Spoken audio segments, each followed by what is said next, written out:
अस्सलामुअलैकुम नाजरीन, इस वक्त आप देख रहे हैं रोशन टीवी इंटरनेशनल। मैं हूं नसीर, जर्मनी के स्टूडियो से। नाजरीन, आज हमारे साथ बहुत ही प्यारी शख्सियत हैं। आज उनसे जब मैंने राब्ता किया, शुरू शुरू में तो हमने सिर्फ लिख लिखा के या बोल बुला के एक दूसरे का तारफ़ हासिल करने की कोशिश की, क्योंकि हालात ऐसे हैं कि बहुत सारे रॉन्ग नंबर आ जाते हैं। लेकिन जब हमें पता चला कि मैं भी वहाँ का रहने वाला हूँ, प्यारी बस्ती का रहने वाला, और फिर उन्होंने शफ़क़त के साथ, मोहब्बत के साथ मेरे से पेश आए, टेलीफ़ोन भी किया, और किसी न किसी तरीके से वाक़फ़ियत निकल आती है। क्योंकि रबवा की जो आबादी पहले थी, 40-50 साल पहले, कोई ना कोई उनकी वाक़फ़ियत आपस में निकल आती है। मैं हमेशा एक फ़िक्रा कहता हूँ कि रबवा सारी दुनिया में फैला हुआ है। हमारी प्यारी बस्ती के लोग सारी दुनिया में हैं, और अब सुनने में ये आया है कि जब वहाँ जाते हैं, तो सारी दुनिया के लोग रबवा में देखे जाते हैं। ये एक वाहिद छोटा सा पाकीज़ा शहर है, बहुत ही प्यारा शहर है। उनकी यादों के सिलसिला में हम चंद एक प्रोग्राम पहले भी किए हैं। आज भी रबवा की जो मशहूर शख्सियात, बहुत ही प्यारे बुजुर्ग, उनकी हम जिक्र खैर करेंगे। जो जिंदा हैं उनसे उनके हाल अहवाल पता करेंगे, और उनसे जो भी हमारी आजकल चल रही है वह बात करेंगे। मैं चलता हूँ यूके लंदन में। मेरी दरख्वास्त पर वो तैयार हो गए छोटा सा इंटरव्यू देने के लिए। वो हैं ख्वाजा सफ़ीउद्दीन साहिब कमर। सारी दुनिया जानती है। पहले पाकिस्तान, रबवा पाकिस्तान, अब सारी दुनिया में उनके जानने वाले हैं। मैं उनके पास जल्दी से चलता हूँ, और उनसे बहुत बहुत प्यारी बातें होंगी। कबड्डी की बातें होंगी, गोल बाजार की बातें होंगी, खाने पीने की बातें होंगी। क्योंकि जिथे खाजे होंगे ने तो खाना ना हो तो वो महफिल ही नहीं सजती। जी, अस्सलाम वालेकुम। अस्सलाम वालेकुम वालेकुम अस्सलाम व रहमतुल्लाहि व बरकातहू। आप ठीक ठाक हैं? अल्लाह का शुक्र है बहुत। खुदा ताला के जितना भी शुक्र किया जाए कम है। कहाँ पाकिस्तान की गर्मियों में 48 टेम्परेचर, और कहाँ हम ठंड में आके बैठ गए आप भी, तो क्या महसूस करते हैं? महसूस तो यही है कि खुदा ताला ने दुनिया में ही जन्नत, जो कहते हैं हजूर ने फरमाया कि मोमन की जन्नत जो है वो दुनिया से ही शुरू हो जाती है। जी। तो हम तो यानी इस वक्त यानी इधर यहाँ के मलका और बादशाह जो है वो बूढ़ों की तो बहुत ज्यादा खिदमत करती है लंदन में। हाँ। ये बताइएगा कि जी। रबुआ आप कब तशरीफ लाए कि वहाँ पैदाइश ही रबुआ की है? मेरी पैदाइश कादियान की है। अच्छा। हमारे बुजुर्ग जो है वो कश्मीर से जो नासनूर के करीब भाटी जाने एक जगह थी वहां से आए थे। कादियान के करीब शेखफा एक गांव था अच्छा। वहां पर। तो, तो उसके बाद मेरे वालिद साहब सारी उम्र जो है वो वक्त जिंदगी थे। खुदाम दिया के सदर थे मौलाना कमरुद्दीन साहब फाजिल अच्छा। मरहूम। जी, माशाल्लाह जी। तो तो वहाँ पर वो यानी खुदा की फजल दारुल रहमत में उनकी रिहाइश थी। तो और वो बतौर असिस्टेंट प्राइवेट सेक्रेटरी और सदर खुदा मुलम्दी वगैरह मुख्तलिफ उहदों पर उन्होंने काम किया। इंस्पेक्टर तालीम वगैरह जो भी है रबा में इस्लाह शात में उन्होंने लंबा अर्सा 60 साल तक उन्हें खिदमत करने का मौका मिला। तो आपने और फिर मुझे इसका मतलब कि आपने अपने वालिद मोहतरम साहब को अच्छी तरह खिदमत करते देखा, और उनके चलते फिरते देखा, उनकी सोबत से फैज़याब हुए। जी अल्लाह के फजल से उनकी खिदमत का ही हम कहते हैं कि हमें यानी यहाँ पर सिला मिल रहा है। अच्छा। ये खुदा ताला का बेहद एहसान है कि उन्हें के यानी उनकी हमें खिदमत करने का मौका मिला। और उन्होंने जमात की खिदमत की है, हमने उनकी हमें खिदमत करने का मौका मिला। बहुत ज़बरदस्त ये जी वालदैन की खिदमत करने का अल्लाह ताला ने मौका दिया। क्योंकि आपसे दो चार प्रोग्राम करेंगे, बल्कि ज़्यादा करेंगे। आज तो हमने कहा कि चलें छोटा मोटा, कोई हंसी मजाक का, कोई आपकी ज़िंदगी के वाक़यात का, कोई बचपन का, कोई जवानी का। क्योंकि माशाल्लाह आप कबड्डर थे, फुर्तीले थे बड़ा। वो कबड्डी की कुछ बातें होंगी नाजरीन। क्योंकि प्रोग्राम तो इंशाल्लाह चलते रहेंगे, लेकिन घुटन के माहौल में कोई ऐसी बातें भी हो जाएं जो हम इनसे पता करेंगे। कोई ऐसे वाक़यात बताइएगा नाजरीन को। पूरी दुनिया के नाजरीन इस वक्त आपको देख रहे हैं, सुन रहे हैं। जी बताइएगा, बचपन कैसा गुजरा, जवानी कैसी गुजरी, और खेल कूद में क्या क्या खोया, क्या पाया? खुदा ताला का एहसान है कि बहरहाल मैं स्कूल के वक्त में मैं हॉकी में राइट आउट था। स्कूल की टीम में 3 साल तक वहां पर रहा। उसके बाद फिर जमात की खिदमत करने का 50 साल तक खिदमत करने का मौका मिला। हमारे अजीजान ख्वाजगान जितने भी रवा में हैं या सारी दुनिया में फैले हुए हैं, अहमद नगर में जितने भी कश्मीरी फैमिली हैं वो सब हमारे रिश्तेदार हैं। शरीफ होटल और ख्वाजा नेमत होटल जो है वो मेरे brother in law Khwaja Mohammad Sharif Sahab मेरे खुसर थे, और ख्वाजा मजीद अहमद, ख्वाजा मोहम्मद हनीफ, ख्वाजा मुनव्वर अहमद, ये 7 भाई थे। ये मेरे ब्रदर इन लॉ थे रवा में। और मुख्तलिफ सबड़े आल में ख्वाजा मोहम्मद अमीन साहब जो बहुत कादियान में कबड्डी खेला करते थे, जाफी थे, वो मेरे सके खालू थे। और जिला सियालकोट के अमीर थे। इस तरह जेल में तमाम कश्मीरी जो है वो बदोमली और चुइंडा में जितने कश्मीरी हैं सब रिश्तेदार हैं हमारे।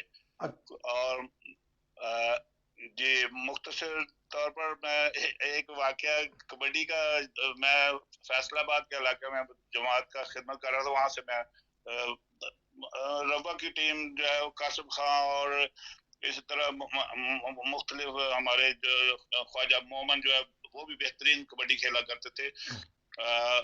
दाऊद और इस तरह बासत वगैरह, बासत हमारे बाद में थोड़ा सा आया है, लेकिन बहरहाल बहुत अच्छी कबड्डी खेलता था। उससे पहले खुदा के फजल से हमें भी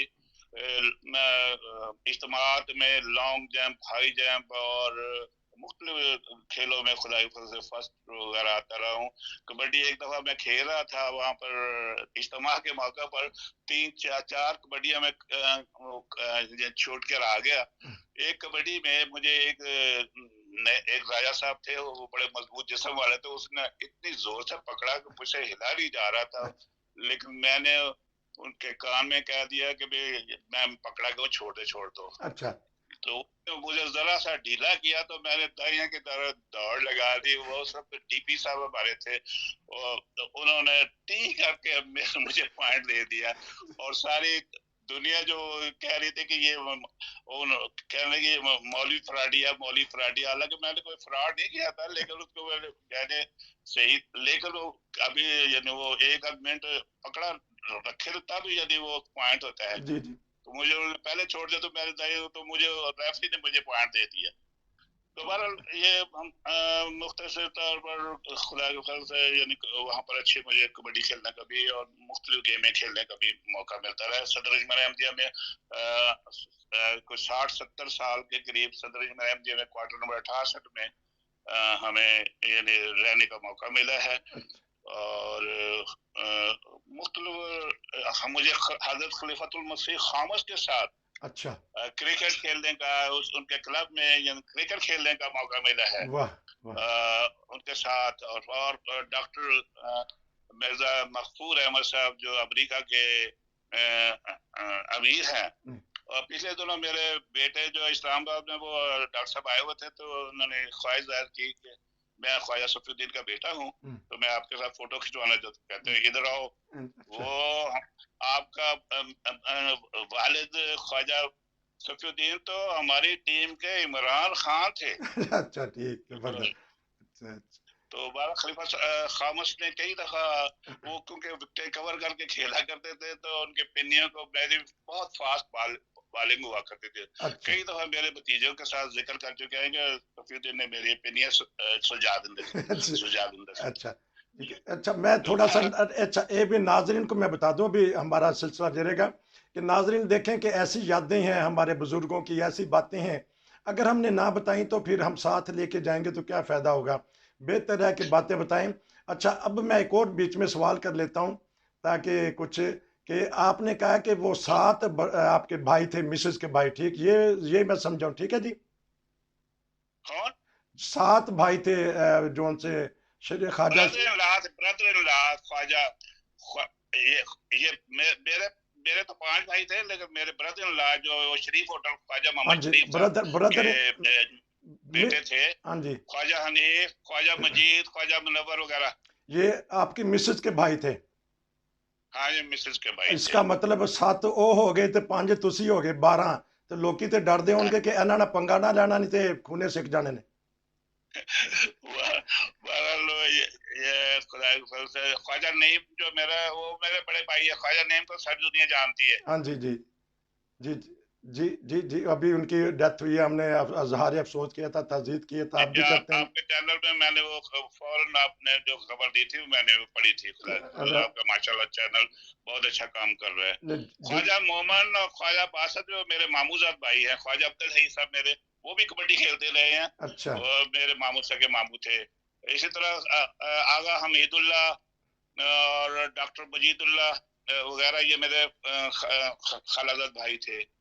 और जेलर में ख्वाजा मुबारक और ख्वाजा शहादत जो जर्मनी में है वो मेरे खालाजाद भाई हैं। अच्छा एक और बताइएगा क्योंकि इंटरव्यू आपका जाता चलता रहेगा, नाजरीन कहेंगे कि जवाब नहीं देने दे रहा नसीर पूरा, लेकिन मैं चाहता हूँ कि छोटी छोटी सारी बातें इसमें आ रही हैं। खाजियां ਦਾ ਤੇ ਖਾਣੇ ਦਾ ਵੈਰ ਕਿਉਂ ਹੁੰਦਾ ਆਪਸ 'ਚ ਕਿ ਜਿੱਥੇ ਖਾਣਾ ਹੋਵੇ ਤੇ ਖਾਜੇ ਹੋਣ ਤੇ ਫਿਰ ਸਮਝੋ ਦੂਸਰੇ ਭੁੱਖੇ ਰਹਿ ਗਏ। बड़ा ख्वाज खा खा ते जा, यानी मैं तो कहता हूं कि ख्वाजे जो खा ते जा, अच्छा ये असल बहरहाल यानी खुदा के फजल नाल यानी वो चंदन एक एक दो पसलियां भी कश्मीरियां दी ज्यादा होंदियां ने, अच्छा इसलिए अपना यानी अच्छा खाना और अच्छा पहनना जड़ा ना खुदा के फजल नाल सारी उम्र साडे वाले साहब ने भी यही सी वतीरा, और इत्थे भी यानी खुदा के फजल नाल साडा यही वतीरा है कि अच्छा खाना और अच्छा पहनना। ਹਜੇ ਤੱਕ ਵੀ ਮਾਸ਼ਾਅੱਲਾ ਇਸ ਉਮਰ ਦੇ ਵਿੱਚ ਵੀ ਤੁਹਾਡੀ ਖੁਰਾਕ ਜਿਹੜੀ ਹੈ ਅੱਛੀ ਖੁਰਾਕ ਹੈ। हाँ जी अल्लाह के फजल नाल यानी कोई शुगर नहीं कोई कुछ नहीं, अच्छा अल्लाह के फजल से एथलीट रहे हैं। दौड़ में 110 गज में 220 गज में हम्म, मैं फर्स्ट आता रहा हूँ, और लॉन्ग जंप में भी हाई जंप में भी इस तरह अच्छा मुफ्त। एक दफा तरबीती क्लास में मेरे 16-18 इनाम आ गए, तो अगले साल उन्होंने कहा आपको तरबीती क्लास में वो खेलों में शामिल नहीं करना। अच्छा अच्छा तो अगर आप जब वर्जिश करते थे आप चन्योट की तरफ भागते थे सरगोदा रोड पे या सरगोदा की तरफ, अगर क्योंकि अक्सर देखा है जो एथलीट थे वो सड़कों पे भागते तो कहाँ से आप प्रैक्टिस करते थे।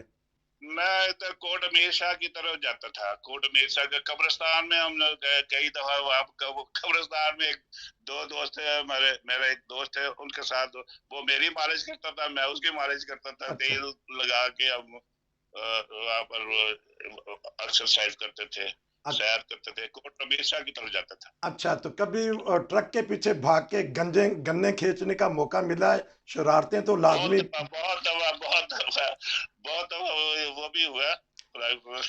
ये अच्छी जो भी यानी अच्छी हो सकता है, अच्छी बात ना हो, लेकिन खींच खींच के जो वो वहां से जब गुजरते थे वो लालिया तो अब वो बन गई हुई थी, चीनी का जो है वो कारखाना बन गया हुआ था, उसकी वजह से भी बहुत ज्यादा जाते थे उधर। असल में आप थोड़ी सी तशरीह कर दें कि हमारे मुंह पे चढ़ा था खुदा का फजल, गन्ने खींचना खुदा का फजल नहीं, वो तो बरल शरारतें बचपन की होती हैं। अब तो वो शरारतें बचपन की है, अ, वो सही बात आपकी। हाँ ताकि लोगों को बताएं कि हमने जब इंटरव्यू लेना है तो इस तरह का लेना है जिस तरह जियो पे सुहेल वड़ैच लेते हैं, ताकि पूछ दें। अच्छा अब अपने बताइएगा कि जिस तरह मैं बार बार कह रहा हूँ कि इंशाल्लाह इंटरव्यू आपसे चलते रहेंगे, कोई शादी का वाकया, शादी कहाँ हुई, माशाल्लाह कितने बच्चे हैं और किधर किधर हैं और पोते नवासे, इस बारे में बताइएगा, 2-4 मिनट है हमारे पास। हाँ जी, मैं मेरी ख्वाजा मोहम्मद शरीफ साहब जो है ना वो शरीफ होटल वाले वो मेरे खुसर थे, हाँ जी और मेरी शादी 1965 में हुई थी, हम्म, और मेरे 2 बेटे और 2 बेटियां हैं। और अच्छा 2 बेटे जो मेरे साथ लंदन में ही हैं, अच्छा और एक बेटी जर्मनी में है, और इस तरह यानी एक बेटी कराची में है अभी। बहरहाल खुदा ताला का बहुत एहसान है कि मेरे बाकी भाई भी 2 जो है इधर ही थे। तो जिस तरह के आपने तो बताया कि अब्बा जान के बारे में, तो लेकिन आपकी तरबियत में निज़ाम जमात तो चल ही रहा होता, साथ साथ रबुआ का माहौल भी चल रहा होता था, तो वालदा साहबा कैसी थी उनका भी हम जिक्र कर लेते हैं। वालदा साहबा ख्वाजा अब्दुल हई साहब की बहन थी, जी और अल्लाह के फजल से बहरहाल उनको भी यानी वो खिदमत करने का वो लजना में खिदमत करने का मौका मिला। मेरी अहलिया को काफ़ी 14-15 साल तक सेक्रेटरी माल मोहल्ले में मुख्तलिफ सेक्रेटरी तालीम, सेक्रेटरी माल मुख्तलिफ पदों पर काम का मौका मिला। यहाँ पर भी मुझे 10 साल से खिदमत करने का मौका मिल रहा है खुदा के फजल माशाल्लाह। से। और खुदा तआला का बहुत जी। बहरहाल आपके अगर और कोई सवाल हो तो मुझे बताएं, इंशाल्लाह ताला मैं अच्छा, मेरा उसको। एक सवाल के कोई ऐसी बचपन की शरारत जो याद आती हो, फिर वालदा ने झिड़का हो, कभी पिटाई हुई हो या बड़ों ने कुछ कहा हो? क्योंकि शरारतें तो फिर होती हैं, कोई ऐसी चीज़ याद है आपको तो? फौरी तौर पर तो यानी अब याद ऐसी, यानी मैं अगर पहले बताया होता तो मैं चलें, कोई याद कर देता। चल च तो चलें, और अगले अगले अल्लाह प्रोग्राम में हम आपसे हल्की-फुल्की बातें करेंगे।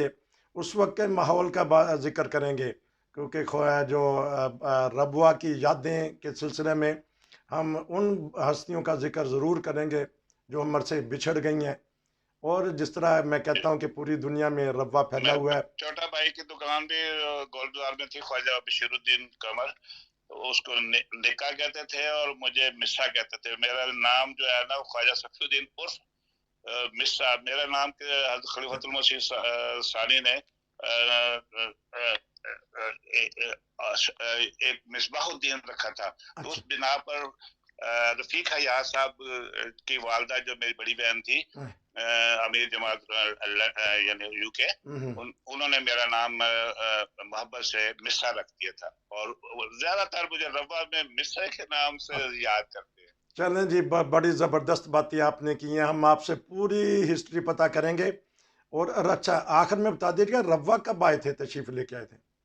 शिफ्ट कब हुए थे? रब्बा में हम कादियान से जेलम आए थे। हुँ। जेलम से फिर 1948 में आ गए थे और पहले कच्चे मकानों में अ रहते थे। अच्छा। फिर ये क्वार्टर अहमदिया में, यानी आगे वो जहाँ पर स्टेशन है वहाँ पर एक दरख्त है, कीकर है, उसके सामने हमारा घर था। वहाँ पर हमारे वाले साहब सदर मोहल्ला थे और वहाँ पर मस्जिद में नमाजें पढ़ाते थे। और वो ये शुरू में, और ये खुदा के फजल से क्वार्टर सदर में 60-65 साल तक रहे। अब भी मेरी हमशीरा उधर ही है एक, अच्छा। जो क्वार्टर सदर में रहती है। बड़ी बात है, बड़ी आपने याददाश्त है, बड़ी माशाल्लाह बातें आपने बताई हैं। नाज़रीन, उस वक़्त चलते फिरते फरिश्ते होते थे रब्वा में, अब भी हैं अल्लाह के फज़ल से। लेकिन वो माहौल जौन-सा है, उस बारे में हम गुफ्तगू जारी रखेंगे। अगर आपके पास भी कुछ ऐसे वाक़यात हैं, कुछ बताना चाहते हैं, चलें हमारे चैनल पे नहीं, खुद ही प्राइवेट तौर पे किसी भी चैनल को बताइएगा, ताकि ये कर्ज़ जो है हमने अपनी आने वाली नस्लों को बताना है कि उस वक़्त का रबुआ क्या ही रबुआ था। आपका बहुत-बहुत शुक्रिया। आपने इस वक़्त मुझे टाइम दे दिया। इंशाअल्लाह हम अगले प्रोग्राम में आपसे मज़ीद बातें पता करेंगे और दूसरी बातें जो। आपका बहुत बहुत शुक्रिया। बहरहाल आपके साथ, यानी आपके जो चचा जो है उनीस जो है वो मेरे क्लास फेलो थे। चलें जी जे देखें ना नाज़रीन, एक दूसरे से मिलने से पता लग जाता है कि मैंने जिस तरह कहा था कि कासफ खां साहब, जिनका भी इन्होंने ज़िक्र किया, मेरी जब उनसे बात हुई, वाक़फ़ियत निकली, जब मैंने अपने अब्बा जान मरहूम का ज़िक्र किया, तो उन्होंने वो बातें बताई जो मेरे इल्म में भी नहीं थी। बहरहाल ये हमारा जिस तरह मैं कहता हूँ कि एक दूसरे से ताल्लुक़ है, प्यार और मोहब्बत का, जमात के सदक़े, खिलाफ़त के सदक़े। अल्लाह हमें हमेशा खिलाफ़त अहमदिया से वाबस्ता रखे। नसीर को इजाज़त आमीन। दीजिए। तो अस्सलामु अलैकुम, आपका बहुत शुक्रिया। थैंक यू, जज़ाकमुल्लाह। अस्सलाम वालेकुम।